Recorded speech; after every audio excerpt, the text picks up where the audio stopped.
네, 여러분 교재의 685페이지죠.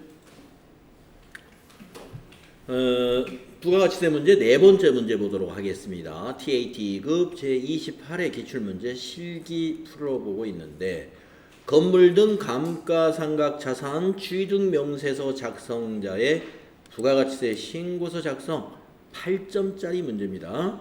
자료 1번은 전자세금 계산서가 있네요. 건물 확장 공사. 네. 그 다음에 자료 2번에는 특허 등록비용, 예, 전자세금 계산서가 있고요. 다음에 자료 3번은 신용카드 매입 자료인데 뭘 매입했는지 오피스 책상을 매입했군요. 예, 여기 자세히 설명이 있으니까 이걸 읽어봐야 된다는 거죠. 자료 1은 기존 공장 건물에 대한 확장 공사를 실시하고 발급받은 전자세금 계산서이다. 외상거래라고 했어요. 자료 2는 특허 등록이 완료되어 등록 비용을 현금으로 지급하고 발급받은 전자세금 계산서이다. 예, 특허권이라는 무형자산이라는 얘기가 되겠죠.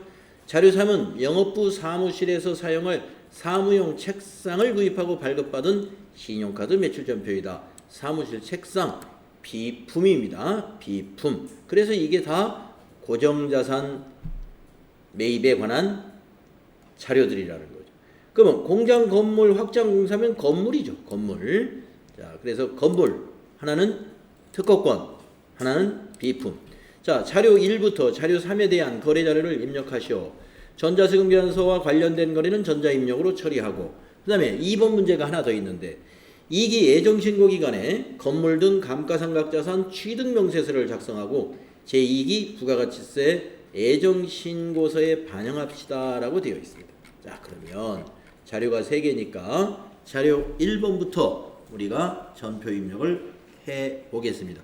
7월 15일 날짜,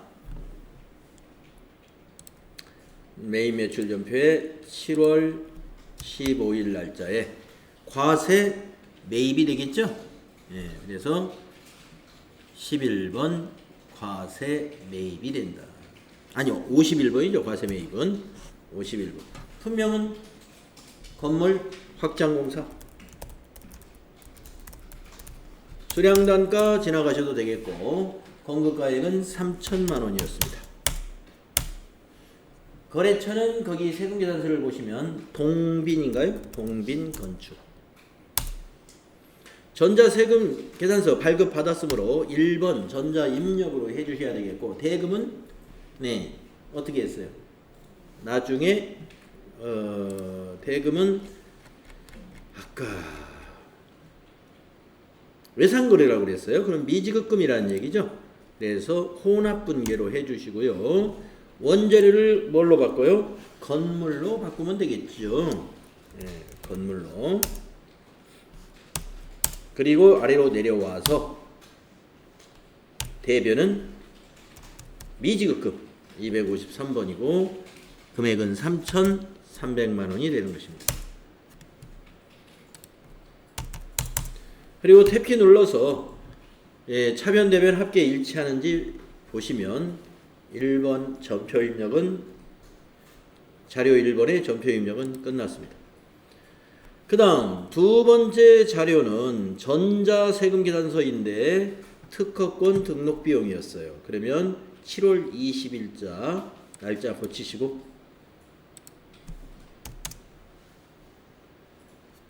유형은 과세 매입이죠. 예, 품명에는 그대로 쓰시면 됩니다. 특허권 1579 등록 비용.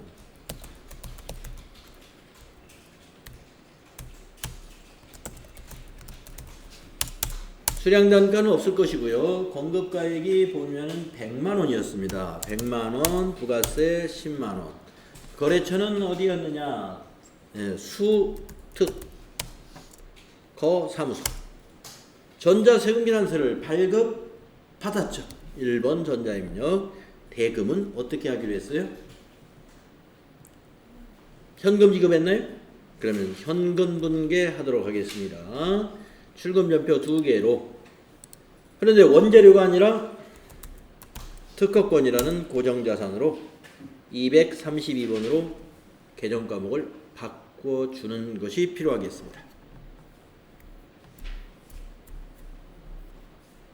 네, 차변의 현금, 차변의 부가세 대급금과 특허권, 대변이 현금이죠.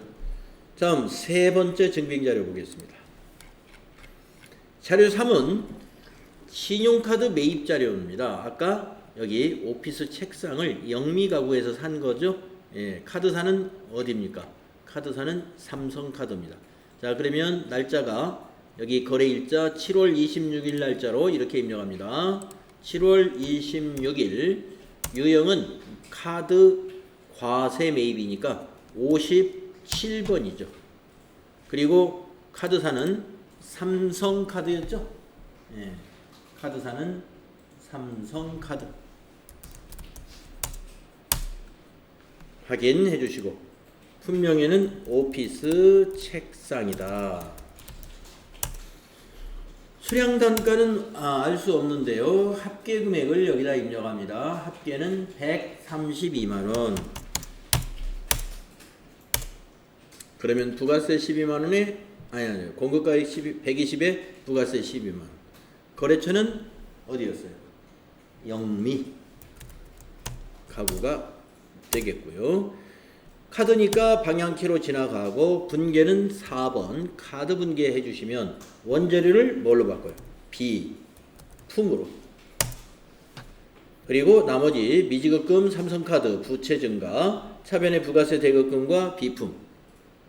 네, 이렇게 하면 메인 매출 전표 3건이 제대로 입력이 된 겁니다.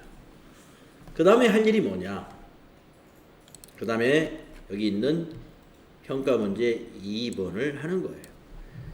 이기 예정 신고 기간에 건물 등 감가상각자산 취득 명세서하고 그 다음에 부가가치세 예정 신고서를 반영해라 그랬습니다. 이기 예정이면 7월부터 9월로 건물 등 감가상각자산 취득 명세서는 전체 메뉴에 여기 부속 서류 있는 곳에 가서 작성을 하면 됩니다. 맨 밑에 있네요. 7월 엔터, 9월 엔터. 위에서 불러오기 단추 이용해야 되겠죠? 불러오기 한 다음에 개정 과목을 확인해야 됩니다. 자, 자료 1번은 건물이었죠? 자료 2번은 특허권이었죠? 자료 3번은 비품이었습니다. 이것들이 다 있는가를 보셔야 돼요. 예, 건물, 특허권, 비품. 만약에 없다면 검색을 해서 여기다가 해당 개정 과목이 나타나 있어야 됩니다. 건물 쪽에는 이거, 기계장치 쪽에는 여기에, 차량 운반구는 여기에, 건물과 기계장치 차량 운반구가 아닌 기타의 감가상각자산은 밑에.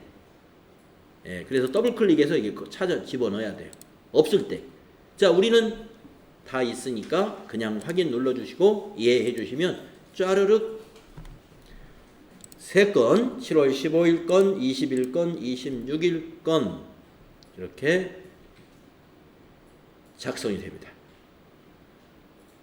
그래서 이것을 저장해 둬야 되겠죠. 그냥 닫으면 저장이 됐고요. 전체 메뉴에 가서 부가가치세 신고서까지 작성을 하라고 그랬죠. 부가가치세 신고서를 7월부터 9월로 입력해 주시고 정기신고에서 엔터 치면 이게 작성이 됩니다. 그러면 바로 저장해 주세요.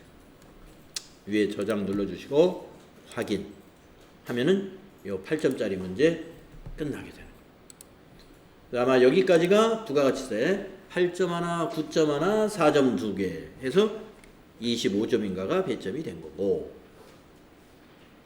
다음은 결산 문제로 넘어갑니다. 8점이 되겠습니다. FAT 1급에서도 결산은 8점이죠. 결산 자료를 참고로 결산을 수행하시오 이랬습니다. 1번 유동성 대체를 하라. 이거는 수동분계 사항이죠. 자, 유동성 대체 분계는 FAT 1급에서도 자주 나옵니다. 장기차입금 내역을 보여줍니다. 국민은행의 장기차입금 5천만 원이 2018년도에 차입을 한 건데 비고에 보니까 내년 6월 30일부터 5년간 원금을 균등 분할 예정이랍니다. 상환 예정이래요. 5년간 그러면 5천만 원을 5년이면 1년에 1,000만 원씩이죠. 그러면 6월 30일부터 1년에 1,000만 원씩 갚을 예정이라면 이 중에서 1,000만 원만 유동성 대체 분괴가 필요하고 나머지는 대체 분괴를 할 필요가 없죠. 왜? 내년 6월 30일에 갚을 건 1,000만 원이니까. 그래서 1,000만 원에 대한 유동성 대체 분괴가 필요하고 두 번째, 서울산업의 3천만 원짜리 장기 차입금은 2018년도에 차입을 했는데 2021년도 8월 31일 날 원금을 일시에 상환하기로 돼 있다는 거예요. 그러면 2021년도면은 지금 우리가 결산 시점이 2019년 12월 31일이죠. 이 시점에서 여러분이 판단을 해야 된다. 자, 이 시점에서 이 시점까지는 1년 8개월이 남았죠. 그러니까 이거는 유동성 대체 분괴를 안 한다 이겁니다. 이거는 계속 장기 차입금이에요. 네, 그래서 이렇게 판단을 여러분이 좀 해야 됩니다. 자, 그러면 1,000만 원만 12월 31일자로 유동성 대체 분괴를 해볼까요? 일반전표 실행합니다. 12월 31일 차변에 장기 차입금 부채 감소시켜야죠. 장기 차입금 거래처가 어디 거죠? 이 거래처가 거래처 국민은행 거 검색해 주시고 국민은행 차입금이라고 되어 있는 거 꼭 국민은행 차입금이라는 거래처 찾아줘야 됩니다. 거기 국민은행 코드가 여러 개 있으니까 잘 고르시고 1,000만 원 부채 감소 대변의 유동성 장기부채 유동하면은 264번 코드 똑같은 코드 98100 똑같아야 돼. 대변의 1,000만 원 부채 증가. 그래서 이 비유동 부채는 감소하고 유동 부채를 증가시키는 이런 수정 분괴를 우리가 한다는 것이죠.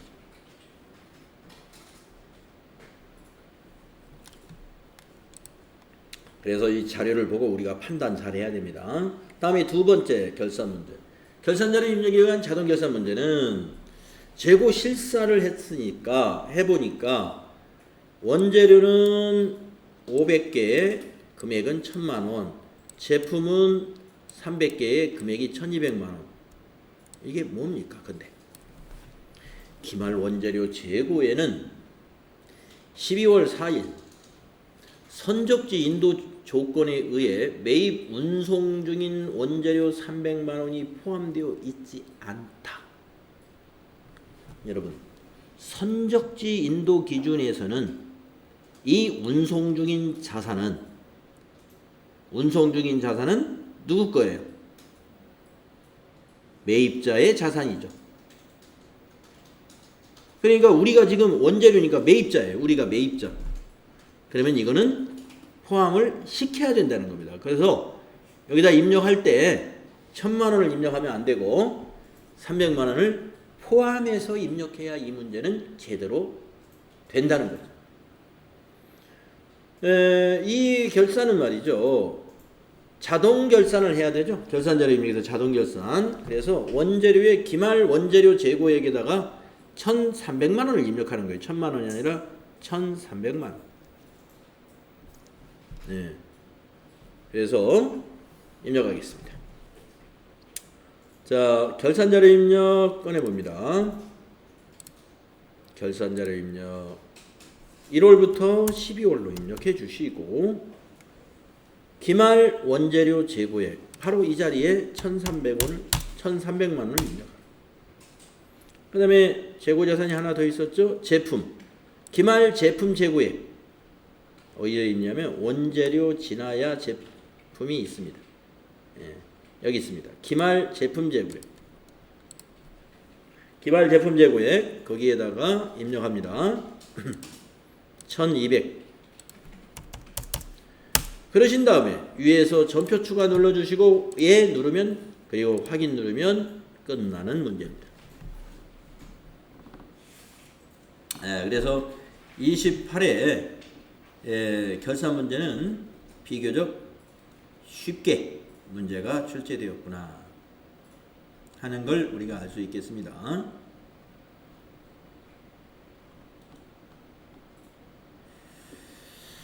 자, 그러면 요거 닫아 주시고 다음 문제는 어떤 문제가 나오느냐. 결산이 끝나면은 그 다음 문제는 이제 근로소득세 관련된 25점 문제가 나옵니다. 인사에 가서 해야 되죠. 자, 사원 등록 8점 주겠다. 자, 주민등록표를 보고 또 장애인 증명서가 있고 여기 자료 설명이 있어요. 이러한 모든 설명을 참고해서 사원 등록에다가 부양가족 명세를 작성하라는 거예요. 김상중의 부양가족 명세. 네, 자료가 설명도 꽤 많고 자료도 가족도 좀 많습니다. 자, 그러면은 입력해 보도록 하겠습니다. 자, 인사급여 가셔가지고 사원 등록에 가서 김상중을 찾아보. 맨 위에 있습니다. 자, 먼저 김상중이 세대주인가부터 확인합니다. 네, 세대주 맞습니다. 김상중의 배우자가 있는지를 한번 보겠습니다. 부, 자, 형제. 안 보여요, 배우자가. 배우자에 대한 어떤 설명, 그리고 자녀가 96년생, 2001년생 이렇습니다. 네, 2019년이니까 지금 부양가족이 자녀가 있지요. 그래서 한부모인지를 보자는 거예요. 자, 김상중은 생산부 가공팀이고 직전 연도가 2,400만 원이었고 이거는 이제 이거는 뭘 의미하는지 아시겠죠? 연장 근로수당을 비과세로 선택하라는 겁니다. 이거. 네, 요것도 미리 읽어보셔야 돼요. 부양가족 김상중과 생기가 차이고 배우자는 2018년도 9월 30일에 사별을 했어요. 작년에 사별을 했기 때문에 한부모 가정이죠. 올해는 배우자가 없었단 말이죠. 그렇기 때문에 한부모 추가 공제를 받을 수 있고 부 김태현은 항시 치료를 요하는 중증 환자이네요. 그러면 장애인의 3번 코드에 해당이 되었고 소득세법에 따라 원천징수가 된 이자소득 450만 원이 있습니다. 이자소득하고 배당소득을 합쳐서 1,200만 원 이하면은 분리과세가 되죠. 이건 해당이 됩니다. 소득이 없는 걸로 볼 수 있어요. 김찬우는 대학생이며 일용근로소득 300이 있어요. 300만 원이면 소득이 없는 겁니다. 일용근로소득은 아무리 커도 전부 분리과세죠. 자, 김선희는 소득이 없다. 동생 김성애는 일시적인 문해창작소득으로 200만 원이 있습니다. 자, 문해창작소득은 기타소득이죠. 기타소득은 300만 원까지 분리과세가 가능합니다. 그러면 동생도 소득에는 안 걸린다는 얘기죠. 자, 대체로 사람들 보니까 부양가족들이 전부 소득에 안 걸리는 사람들이에요. 맞나요? 자, 그러면 김상중의 사원 등록부터 점검해 보도록 하겠습니다. 자, 생산직인데 부라 돼 있어요. 이걸 여로 고치셔야 돼요. 그리고 연장근로 비과세를 여로 고치셔야 돼요.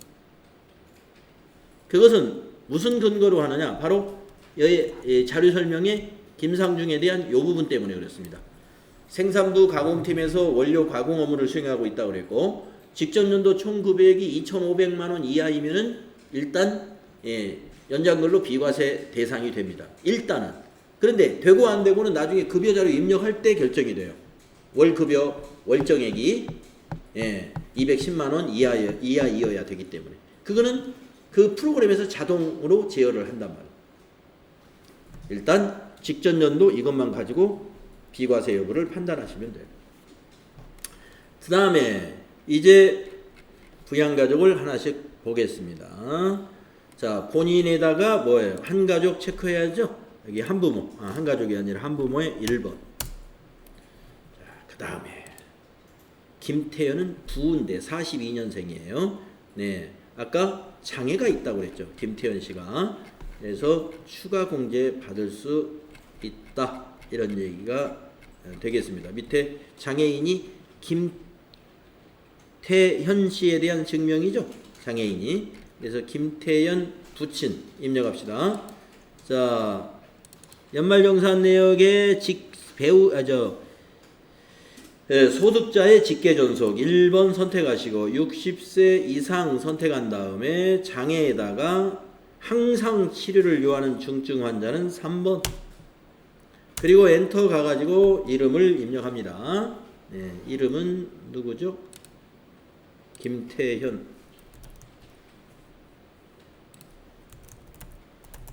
네, 주민번호 입력하겠습니다. 김태현은 421110.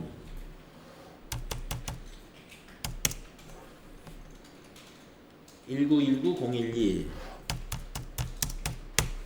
네, 부 됐고요. 두 번. 그리고 이제 70세 경로우대는 자동 주민번호에 따라 자동 동그라미가 입력됐고,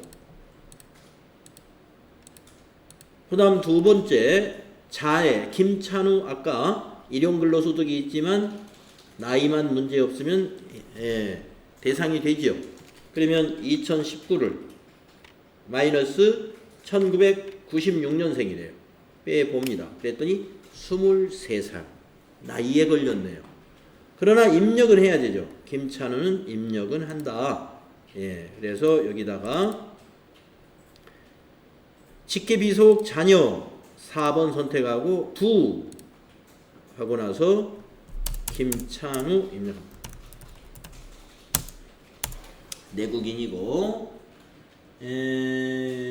주민번호가 961001 961001에 129948이 자, 기본 공제는 안 돼. 나이 때문에. 그 다음에 또 하나 자녀가 있었죠. 그래서 직계비속 확인 20세 이하. 그리고 이 아이는 이름이 김선희. 내국인이고 주민번호가 01125 439948이. 자, 자녀 수당 공제에 체크가 돼 있는 동그라미가 돼 있죠. 그 다음은 형제 김성혜가 있습니다. 형제 김성혜. 네, 아마 여동생인가 봐요. 여동생이면 아까 김성혜의 소득에 관한 얘기는 없었지만 나이를 확인해 봐야죠. 그래서 나이를 봅니다. 2019년 빼기 1983년. 아직 노인은 안 됐죠. 36세예요. 그러나 입력은 하지만 기본공제는 부과된다. 한번 해볼까요? 네. 형제자매 부, 기본은 부 0번인가요? 아유. 0번 부 입력을 김성혜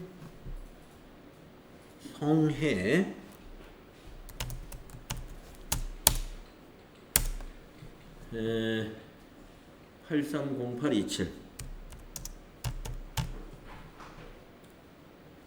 2222 0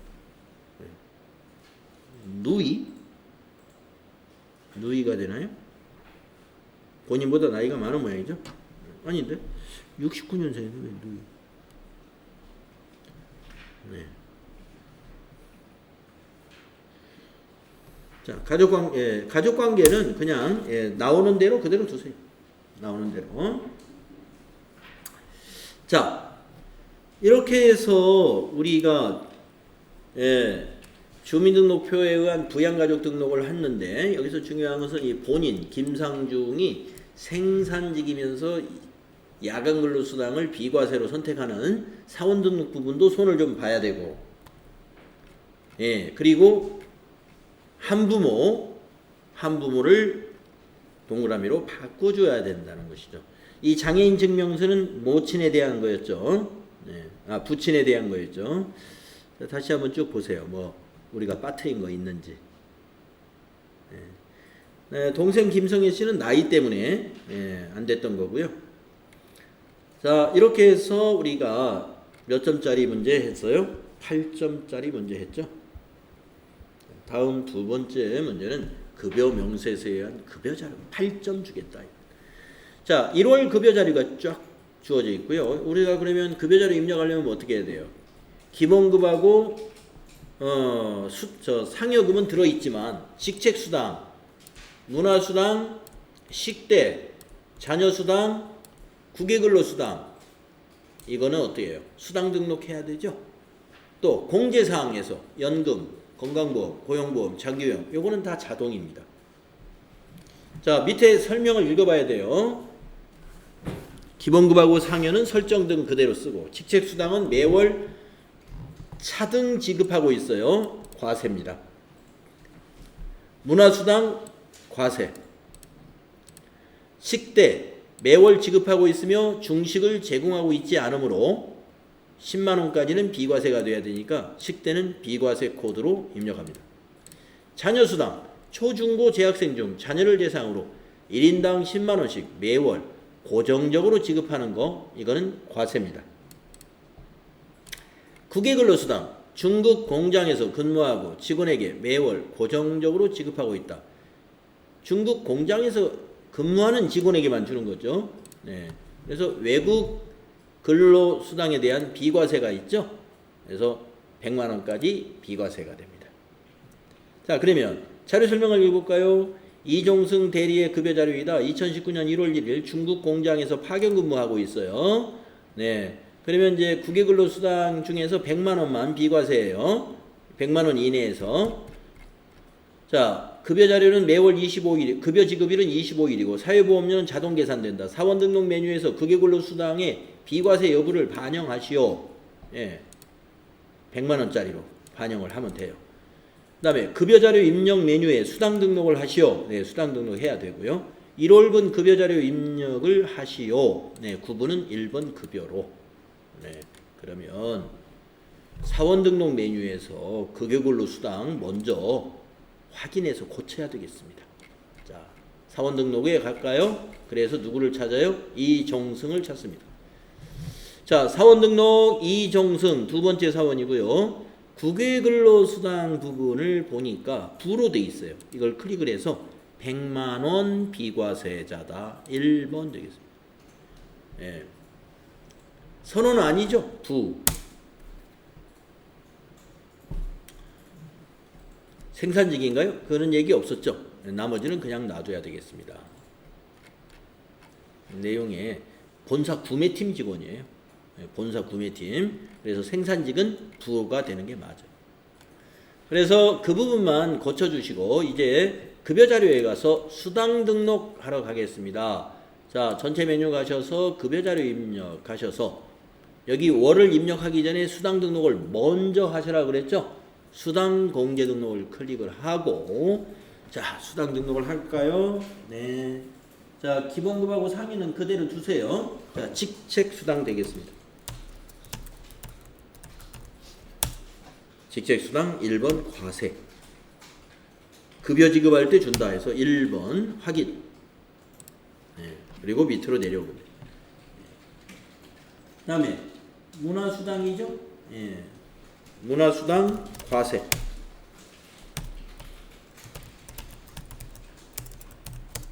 (1번) 과세 급여. 네, 밑으로 내려옵니다. 또 수당이 있죠. 식대 비과세. 2번 비과세. 비과세 코드는 2번 식대. 클릭 확인. 밑으로 내려오고. 그 다음에 자녀수당 있죠. 과세. 1번 과세 급여 확인.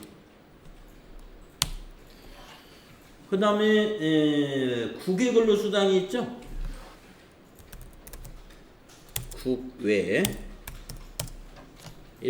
비과세 2번 비과세. 비과세 코드는 국외근로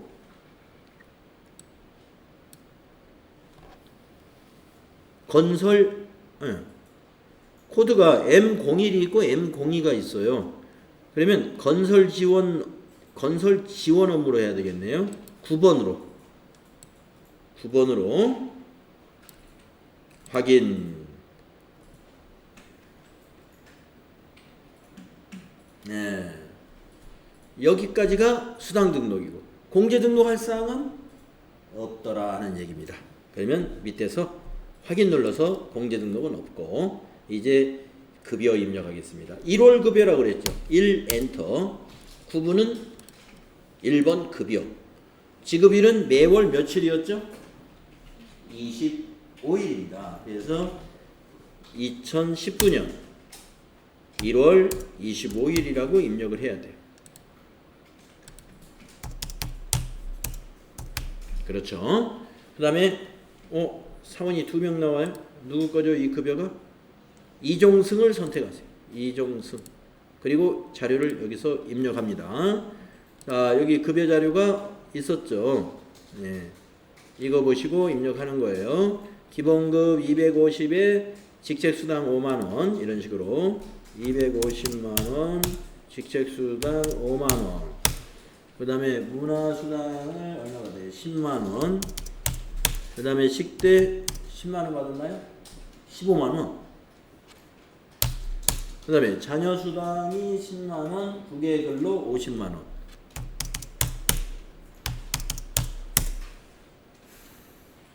그리고 이제 이 비과세 소득을 잠깐 한번 체크해 보면 60만원이죠.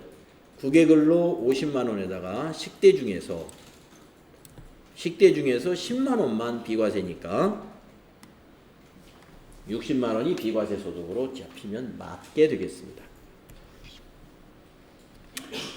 자, 급여 자료 입력이 잘 됐죠? 네, 1월 거. 그래서 닫아주시고 대개 이제 문제가 급여 자료 입력한 다음에 보통 이제 이런 문제로 연결되는 경우가 많습니다. 원천징수 이행사항 신고서 작성하라는 문제. 그런데 이 문제는 그 지시는 없었던 것 같아요. 아까. 네. 수당 등록과 급여 자료 입력으로 끝. 그러면 굳이 이 작업을 원천징수 이행사항 신고서를 할 필요 없습니다. 이 문제에서는.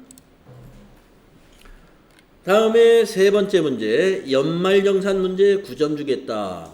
구세청 연말 간소화 및 이외의 자료를 기준으로 연말정산을 하시오 하는 겁니다. 자, 본사총무팀 김영화의 연말정산을 하라는 거고 자료인은 김영화의 부양가족 현황이고 생계를 같이 하고 있으며 입력되어 있다. 김영화는 세대주로 이혼 후 현재 자녀를 혼자 부양하고 있다. 네, 그러면 추가 공제 한부모 추가 공제해야 되겠죠? 모는 2018년 정년퇴직으로 현재 소득이 없고 자녀 이사랑은 장애복지법에 따른 청각장애인입니다. 형제 자매 김영숙은 현재 대학교에 재학 중으로 소득이 없어요. 나이에 걸렸네요. 그런데 자료 2는 연말정산을 위한 국세청 연말정산 간소화 자료 및 기타 자료이다. 네. 연말정산 근로소득 원천징수 영수증 메뉴를 이용하여 연말정산을 완료하시오. 보험료 세액공제는 소득공제 탭에, 의료비 세액공제는 의료비 탭에, 교육비 세액공제는 소득공제 탭에, 신용카드 소득공제도 신용카드 탭에, 그리고 세액 부담을 최소화할 수 있는 방법을 선택해서 연말정산을 하시오 하는 겁니다. 자, 그러면 여기 있는 부양가족 내역대로 제대로 부양가족 등록이 되어 있는지 확인해 보도록 하겠습니다. 김영화를 한번 어디로 열어보냐면 연말정산 근로소득 원천징수 영수증 연말정산 관리에서 실행하시고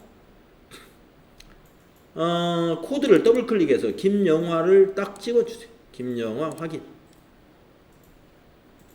그 다음에 소득공제 탭을 마우스로 여기 클릭을 해서 여기에 있는 부양가족을 책에 있는 것과 확인해 보셔라. 책에 있는 것과 확인해 보세요. 자, 본인은 한부모에 체크되어 있나 보세요. 안 돼 있나요? 그러면 사원 등록에 가서 좀 손 좀 보고 와야 되겠네. 자, 여기서는 직접 입력이 안 됩니다. 그래서 사원 등록 가가지고 김영화 클릭을 하고 자, 본인의 한부모부터 1번 넣어주겠습니다. 자, 왜 한부모를 넣어주냐 하면은 아까 여기 우리 제대로 읽었죠? 김영화의 자, 김영화는 세대주로서 이혼 후에 현재 자녀를 혼자 부양하고 있습니다. 이혼을 언제 했느냐는 중요하지 않아요. 예. 이혼은 예, 왜 그러냐면은 이혼을 하게 되면은 자녀 한부모에 해당하는 기간이 그 2019년도 과세 기간 중에 하루라도 있으면 한부모가 되는 겁니다. 그래서 한부모 해주셔야 되고, 그 다음에 모는 정년퇴직으로 현재 소득이 없다라고 했으니까 모는 60세 이상으로 제대로 돼 있고, 그 다음에 자녀 이사랑하고 형제자매 한번 볼까요? 이사랑은 장애복지법에 따른 청각장애인이에요. 그러면 장애인에 체크되어 있나요? 1번 장애인 복지법 제대로 돼 있고, 그 다음에 김영숙 형제자매 한번 확인해 보겠습니다. 김영숙은 현재 대학교에 재학 중이로 소득은 없다. 대학생은 나이가 20살이 넘어야 대학생이죠. 96년생이니까 2019년이면 23인가요? 2019 빼기 1996. 23살이니까 나이 때문에 9가 되는 게 맞습니다.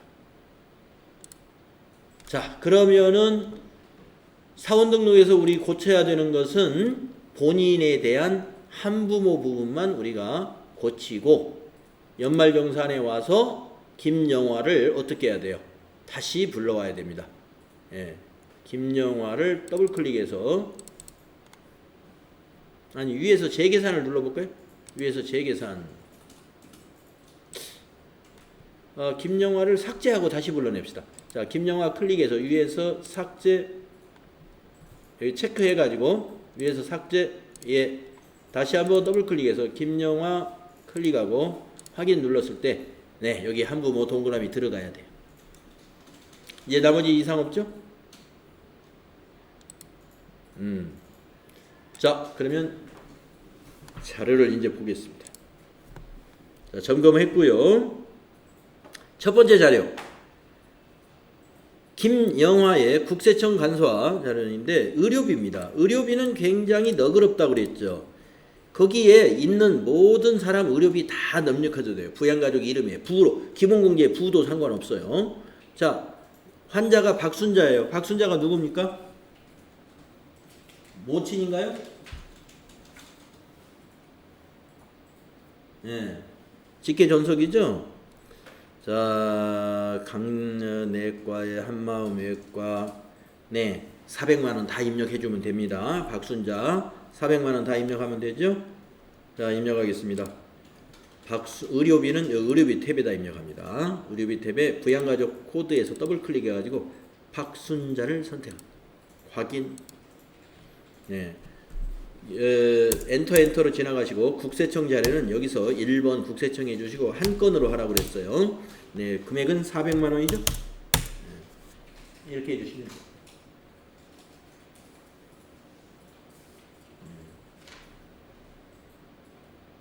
400만원.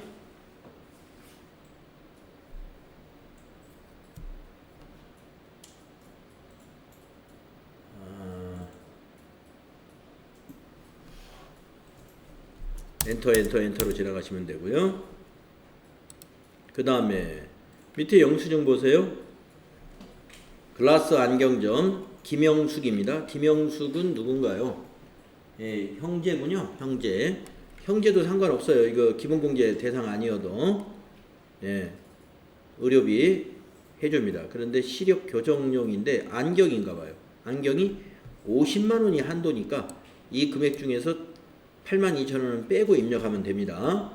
자, 김영숙 50만원 안경 구입비 의료비에다가 입력을 하는 겁니다. 자, 의료비는 어디에 있어요? 여기 부양가족 관계코드 더블클릭해서 형제자매 김영숙 확인 눌러주고 상호는 이건 넣어야 돼요. 그 영수증에 있는 대로 상호 넣어야 되죠. 상호가 어떻게 됩니까? 김영숙의 글라스 안경. 예. 사업자 번호도 넣어야 돼요. 11323 29108. 국세청이 아니죠. 예, 기타 5번. 그래서 국세청 자료하고 기타 자료를 구분해야 됩니다. 건수는 한 건. 네, 50만 원 엔터. X에서 엔터 X로 지나가야 되겠죠. 증빙 코드 국세청은 국세청, 다른 영수증은 기타로 해주시면 되겠습니다. 다음에 692페이지에 장애인 특수교육비 납입증명서가 있습니다. 이것도 국세청 자료는 아닙니다. 이사랑. 네. 자, 자녀였죠? 자녀였고요. 장애인 특수교육비 총 토탈 금액이 어디 있는지 잘 보세요. 178만 원. 네, 178만 원이죠? 자, 어디다 입력하죠?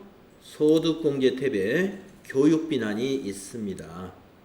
여기에다 입력합니다. 이 사랑 국세청 자료가 아니기 때문에 장애인 특수교육에 그 두 번째 줄이 되겠습니다.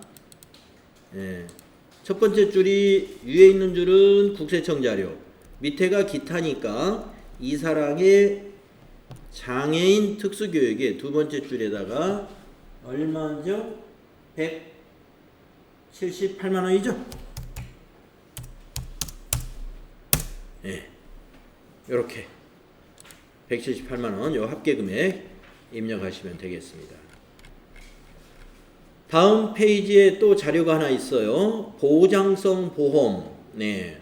보험은 굉장히 인색하다고 그랬어요. 그래서 나이도 따지고 소득도 따지고, 즉 기본공제 대상자에 부라고 돼 있는 사람의 보험료는 절대 입력하면 안 되도록 돼 있죠. 자, 장애인 보장성이고요. 전부 다 이사랑 거예요. 그러면 다 되죠? 이사랑이는 기본공제 대상자였습니다. 금액을 자, 보장성인가부터 잘 확인하시고, 피보험자가 이사랑 확인하시고 59만 2천 원 보험료 입력하시면 되겠습니다. 59만 2천 원을 어디다 입력할까요? 보험료. 여기 소득공제 탭에 보험료란이 있어요. 이사랑에 이거는 국세청 자료죠? 이 증빙이 국세청 자료니까 59만 2천 원을 장애인 보장성 보험이기 때문에 장애인 쪽에 윗줄에다가 592 플러스